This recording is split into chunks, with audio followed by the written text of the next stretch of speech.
Dia tidak mau terlihat sakit, dia tidak mau terlihat terbebani dengan apa yang ada saat itu gitu.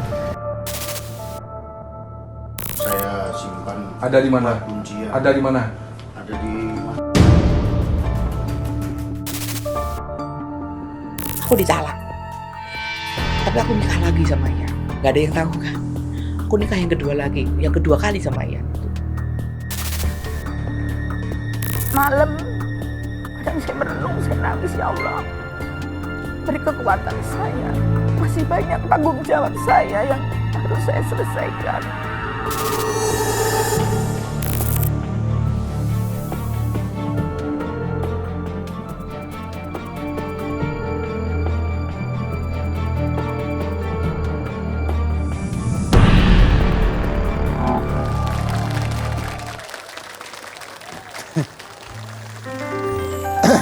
Tapi kalau ngelihat gini nih Mami Nunung nih, sebenarnya susah dong ya ngelucu tuh ya. Susah, karena nggak ada sekolahnya yang lucu itu. Iya kan? Iya, nggak ada sekolahnya. Kalau semua kesenian apapun tuh pasti ada sekolahnya, ya kan? Dari Komedi nyanyi, nggak ada ya? dari apa? Cuman komedi aja yang nggak ada sekolahnya. Karena komedi itu apa ya? Memang harus spontan, nggak bisa meniru gitu, nggak bisa. Kalau aku loh ya. Tapi kalau Mami Nunung pas abis make gitu, kalau pas ngelawak tuh memang juga jadi lepas. Iya, aku ngelawak lepas. Lebih pede. Lebih pede. Sempet Sule sama Andre tuh bilang bahwa Mami ini kok sekarang lawaknya brutal gitu. Gak, brutal bukan yang ngaco, yang ngacak, enggak kok. Sekarang berani gitu. Kalau dulu memang ya karena aku kumpul sama mereka kan gak setahun 2 tahun. Mereka tahu aku tuh ngelawaknya gimana. Cuman sekarang agak brutal ya gitu. Itu agak dek aku. Duh kok gitu apa ya. Duh kebaca nih gue nih gitu kan. Tapi Mbak Nunung pernah gak sih? Saya penasaran. Pernah gak lagi sedih harus ngelawak tuh pernah gak?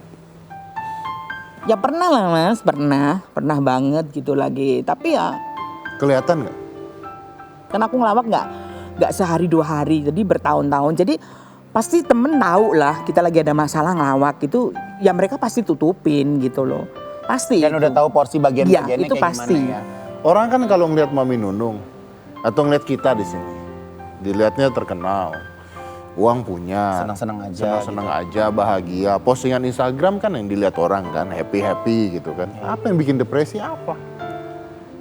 Jadi aku memang pernah kena kayak depresi, bukan depresi ya, kayak panic attack gitu ya. Panic attack tuh kayak gelagapan. Iya, gelisah. Gelisah. Sampai sekarang gitu. Sampai sekarang. Sampai sekarang aku masih merasakan itu, dan itu datang tiba-tiba gitu. Jadi pas lagi nggak ada masalah, pas lagi bercanda, kadang-kadang lagi pas make up gitu, deg-deg. Tapi suamiku udah tahu banget kalau aku udah bilang, Pak aku deg-degan gitu. Dia udah tahu, langsung ngambil obatnya gitu. Nih, udah minum obat dari Prof itu ya. Langsung diminum ya udah enak gitu. Memang masih suka, cuman memang nggak aku minum tiap hari, cuman kalau lagi Berarti kan ini obat dari seorang psikiater ya? Iya. Dari dokter, dari psikiater. Nah, ini buat yang di rumah juga biar tahu nih obat-obat seperti ini nggak boleh sembarangan. Karena ini ada hukumnya juga. Ini Ya, termasuk betul. narkotika loh. Termasuk narkotika kalau Anda nggak punya resep, Anda belinya sembarangan, nggak punya resep, ini nggak boleh sebenarnya. Aku ada resep dari Prof Sasanto Dharmawangsa. Ya, Oke. jadi maksudnya biar orang tahu bahwa ini ada resepnya. Ada. Ini beneran ke psikiater dulu. Nah, tahu nggak yang nyebabin panic attack-nya apa? Jadi gini loh Mas, aku dulu itu kan panik itu tiba-tiba aja. Kalau kena macet aku nggak bisa ya, karena aku tuh kalau kerja nggak mau ditunggu gitu loh. Lebih baik aku nunggu dari awalnya gitu. Jadi kalau kena macet tuh udah deg-degan gitu. Awalnya kayak gitu, terus tiba-tiba lemes gitu. Pusing kayak vertigo gitu, lemes. Terus aku datang ke salah satu rumah sakit. Aku kepengen ketemu sama salah satu profesor dokter A ini, karena dia ahli saraf. Nah kalau ketemu dokter ini harus rawat inap dulu, nggak bisa ketemu. Ya udah nggak apa-apa, rawat inap nggak masalah. Yang penting aku bisa ketemu. Nah pada suatu saat aku rawat inap. Cuman nggak ketemu sama dokter itu, akhirnya ketemu sama wakil dokter, asistennya dokter itu. Terus asisten dokter itu tiba-tiba ngejudge aku gini, kamu kena stroke. Hah? Ya gitu iya. Padahal sehat. Sehat. Kalau stroke kan kerasa nggak ngerti iya. Dan aku tuh nggak diinfus, nggak diapa-apain. Tiba-tiba, ayo kamu jalan, belajar jalan loh. Aku nggak ngapain kamu belajar jalan. Terus Ini lucu loh, Say. Kamu jangan sampai lupa nama kamu, jangan lupa alamat rumah kamu. Bentar. Ini kok kayak film Warkop sih? Nggak tahu itu amalnya. Kan ada tuh di film Iya. Warkop yang dokternya beda, ternyata Iya. datang. Tiba-tiba aku digituin, Mas. Kan gue jadi stres, Mas. Aku nangis sama suami, pulang. Aku gitu. Gak mau aku pulang aku, Mas. Nah itu terngiang-ngiang terus. Semakin menjadi-jadi aku, Mas. Jadi kayak panic attack, jadi kayak deg-degan. Iya, pastilah. Denger terus suara itu. Mbak Nunung ini berarti gampang traumatik. Jadi aku kayak orang pingsan apa-apa. Pikiran. Aku dikasih tahu, udah kamu kalau mau periksa ke Singapura aja. Ya udah mau Ke check up Singapura ke lah. Singapura. Ternyata di sana aku cek semuanya kan, Mas, saraf. Memang ada gangguan di otak aku, kekurangan oksigen. Oke. Udah, jadi nggak ada oksigen yang masuk di dalam otak. Jadi disuntik terus, Mas. Jadi suntik itu pertama 20 kali di kepala sini. Kruk gitu suntik. Terus berapa bulan kemudian 12 kali. Sampai hampir 1 tahun aku. Dan sembuh? Sembuh. Terus dia bilang, udah kamu udah sembuh. Udah nggak usah balik ke sini lagi. Kamu ke Indonesia cari psikiater. Gitu aja. Ya udah, terus aku akhirnya ke Dharma Wangsa, ketemu Ketemulah Prof. dokter Sasanto. Itu psikiater kan. Akhirnya aku dikasih obat buat penenang. Untuk penenang. Tapi pas Mbak Nunung kemarin sempat tertangkap dan sempat rehabilitasi, katanya sampai sekarang Mbak Nunung masih menjalani rehabilitasi untuk memaintain itu. Masih laporan gitu loh. Karena memang belum habis kan masa.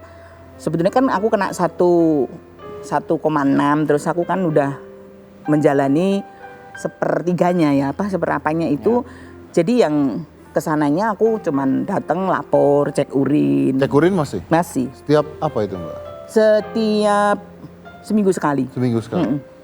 Oke. Cek urin masih. Nah, yang membuat sekarang kan kadang nih orang misalnya narkoba tuh bisa kambuhan. Kita lihat bahwa banyak artis Ya yang banyak Kamengo ya. Kamengo senior lah, kita anggap aja ada yang masuk keluar masuk lagi gitu. Apa yang ngebuat penonton nih misalnya bisa yakin bahwa titik balik Mbak Nunung udah saya nggak akan pakai lagi? Atau memang tidak ada orang yang bisa menjanjikan itu sebenarnya? Ya itu kembali lagi ke kita, gimana kita masih bisa dipercaya. Jangan dipercaya ke orang luar dulu, ke keluarga dulu yang paling penting gitu. Nah, jadi aku menunjukkan ke keluargaku dulu. Kalau orang lain ya biarkan itu berjalan sendiri gitu ya. Bulan aku kan udah gede-gede. Pokoknya kalau mama masih pakai lagi, kita semua pakai. Sekalian gitu ya. Ya sekalian ayo bareng-bareng hancuran sekalian. Aduh, aku nggak bisa ngebayangin kalau keluarga aku kayak gitu, enggak deh. Ya hancur biar aku aja pada Dan saat. sekarang tuh dijagain loh. Apa? Dijagain sama keluarganya. Iya, jadi kalau pulang Ya syuting takutnya gitu. balik ke titik nol, Mas. Kadang kalau tahu-tahu lagi keluar edunnya kan takut-takutnya, bener nggak saya? Jadi pulang syuting itu buka kamar udah ada cucu-cucuku semua itu sampai mereka tidur sampai aku tidur. Pokoknya mereka nggak ada istilah lu kunci nggak ada pintu celah. deh. Ada nggak keinginan tiba-tiba misalnya saat ini gitu, tiba-tiba lagi malam sendirian, pakai enak nih gitu, ada nggak? Atau udah nggak ada mas? Aku sekarang nggak pernah kepengin sendiri, Mas. Karena aku masih takut. Karena tahu kelemahannya. Ya, aku jadi nggak mau kepengin sendiri. Jadi aku harus sama keluarga terus tidur juga harus sama anak-anakku yang kecil-kecil, cucu-cucuku. Terus Dan itu kadang-kadang nolong ya? Iya, nolong banget itu. Kadang weekend itu aku ke puncak atau kemana sama keluarga semua. Jadi pokoknya aku nggak mau sendiri. Jadi walaupun keluarga sempat kecewa pastinya Iya, Mbak pasti Nunung, kecewa. tapi peran keluarga juga Penting sekali. Peran keluarga nomor rehab 1. terbesar tuh mungkin dari keluarga, bukan dari obat-obatan malah ya. Dari keluarga. Oh.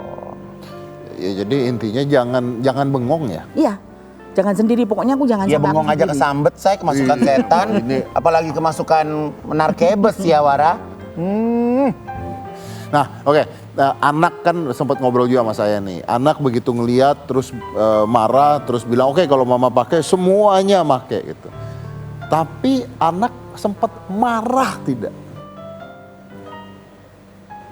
Nggak marah anak-anakku karena aku udah pada saat aku di Polda ketemu anak-anak ya mereka nangis gitu ya. Kekecewaannya bukan marah, cuman ya kecewa lah pasti. Mereka nangis tapi mereka support aku. Mereka tetap mama kuat, mama ini ya. Mereka ya cuman bisa gini, mau marah apa, udah bareng terlanjur. Udah terjadi gitu kan, mau diapain lagi. Yang penting kan anak-anak gimana selama mama di dalam, anak-anak gimana paling gitu. Oke. Tapi kan pasti akan nanya, anak pasti akan nanya kenapa sih ma pakai itu? Kenapa sih? Gitu. Alhamdulillah sih nggak ada pertanyaan kayak gitu. Anak-anak cuman mereka ngelihat saya nangis dan saya juga nangis. Saya minta maaf ke anak-anak saya. Udah gitu aja ya. Jadi daripada menghakimi ibunya, lebih baik mensupport ibu. Iya, iya. Ya. Kekurangan Nunung apa? Ya saya gampang marah.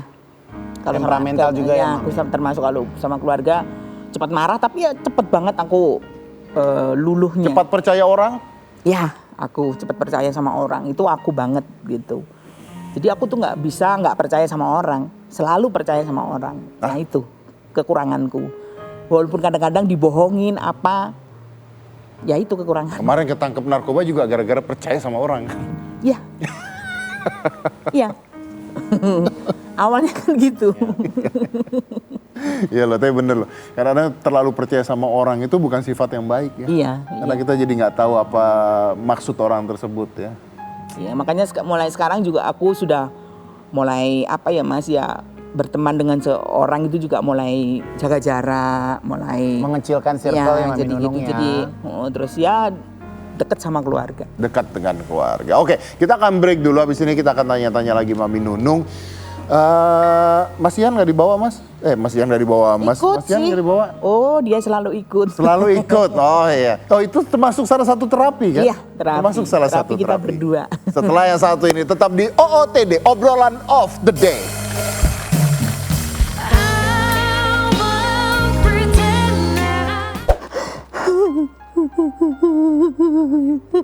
Jangan cerita itu. Jangan cerita itu.